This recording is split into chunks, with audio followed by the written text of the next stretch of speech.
Hey everyone, I hope you had a great day. Today we are looking at some new malicious compliance stories. I hope you enjoy them. If you like the video, don't forget to hit the like button, it really helps. And now let's start with the first story, shall we? The first story is called Only If It Is Unusable. The city I live in provides you with one recycling bin for free. If you want an extra one, it's $10. But if it breaks for any reason, they replace it for free. When I moved into my new house, the old owners left the recycling bin. Both handles were broken, which made it near impossible to carry. So I took it to the dump to exchange it. When I got there, I was told it was still usable, so they won't replace it. But I could buy a new one for $10. After a bit of polite arguing, I asked if there were any restrictions on how the bin breaks to have it replaced. They said no, if it breaks for any reason at all and is unusable, they would replace it. So I placed it on the floor and stomped on it a few times until it was in pieces. I then picked them up and put them on the counter and said, "Excuse me, my recycling bin broke and I'd like a replacement please." They had no issues giving me a replacement. The next story is called $5 Minimum. I have an app for the city parking where I used to live. I loaded it with money so I don't have to go to the machines and use my credit card or coins to pay.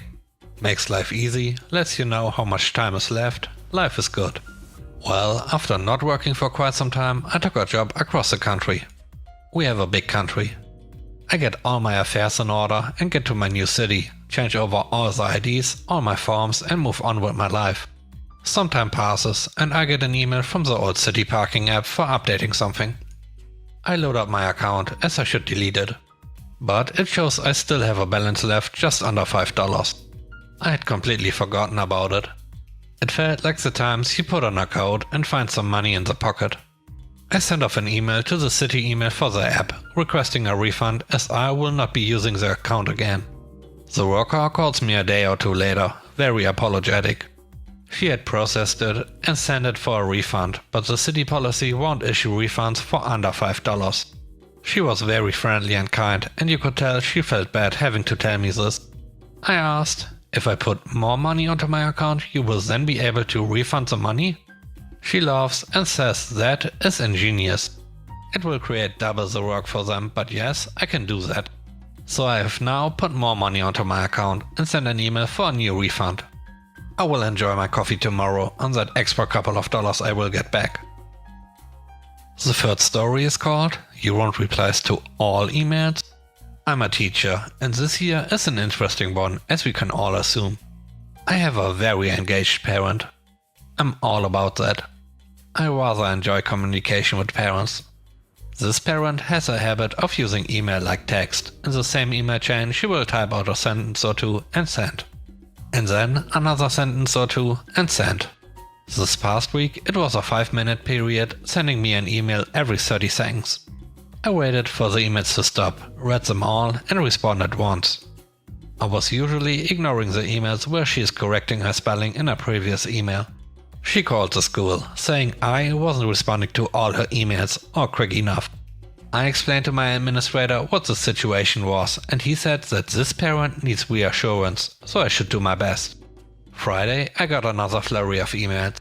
So to avoid not responding to all her emails, I did just that. I responded to them all as they came. Monday I got a few emails and I answered them all. It slowed down a great deal. Her emails were getting longer, so not a hard flurry of emails. Today she sends another email about wanting to set up a meeting.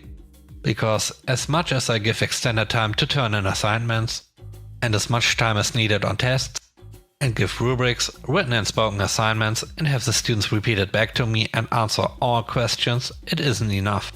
The parent was trying to use the meeting as a threat. So when I responded, I said a meeting would be a fantastic idea, and I attached the student's guidance counselor to the email chain. I got another email where she was mad because now she has to follow through with it.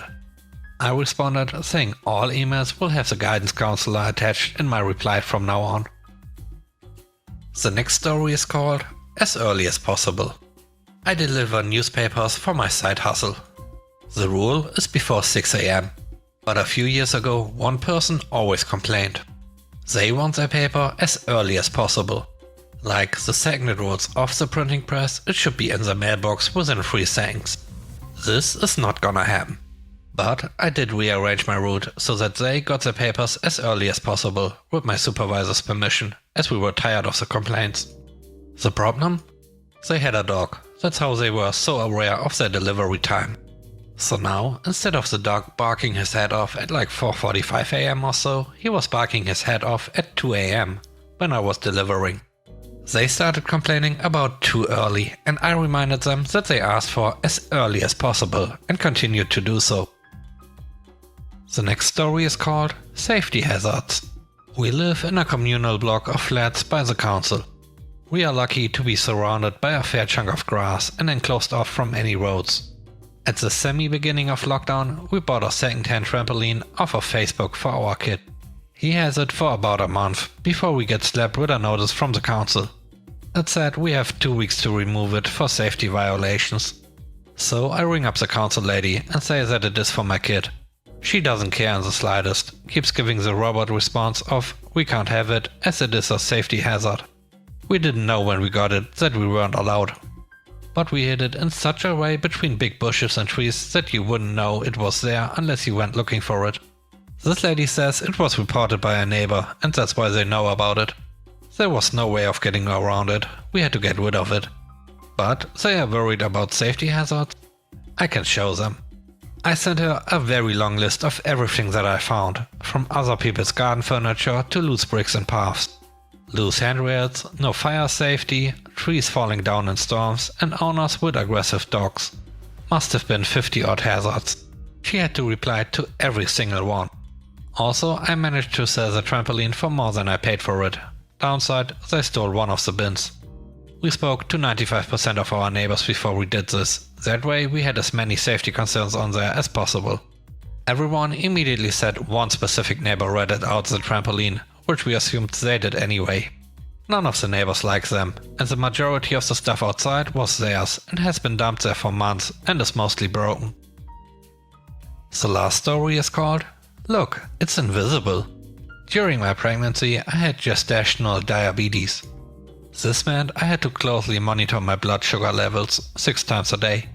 This is done at home using a very simple kit called a glucometer.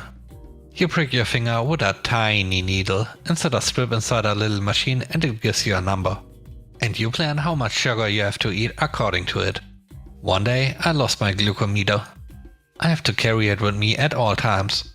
I took my older kid to the park along with several bags. I then left in a hurry because it was starting to rain and I couldn't find my glucometer. So I went to the nearby pharmacy. The exchange went something like this. "Yeah, so we can't give you a new one. You have to have a new prescription." "I do." "It's right here." "Yeah, but a new one. We already gave you this one." "I understand, but for that I have to go to the hospital. And it might take a while for me to even get an appointment. I still have to measure my blood sugar in the meantime. Could you please help me? Let me borrow one of the testing kits for a day. They have them in the pharmacy if you ever need to check your blood sugar level." But I had to do it 6 times a day and one last time around 10 PM. So it would have been a hassle for me to go to the pharmacy all day long and at night. "Nah, not really. I can't replace yours unless it breaks. Not if you lose it." "Really?" "Well, it broke. Look, it just became invisible. I can't use it. It's obviously defective." The pharmacist said nothing for a second. And then he laughed so hard. He handed me a replacement on the spot at no additional charge, since mine was obviously unusable. No need for another appointment or prescription. Thanks for watching the video. I hope you enjoyed it. If you did, please consider subscribing to the channel for more content. Let me know what you think about the stories and the video in general in the comment section below. And now, have a great day. Bye bye.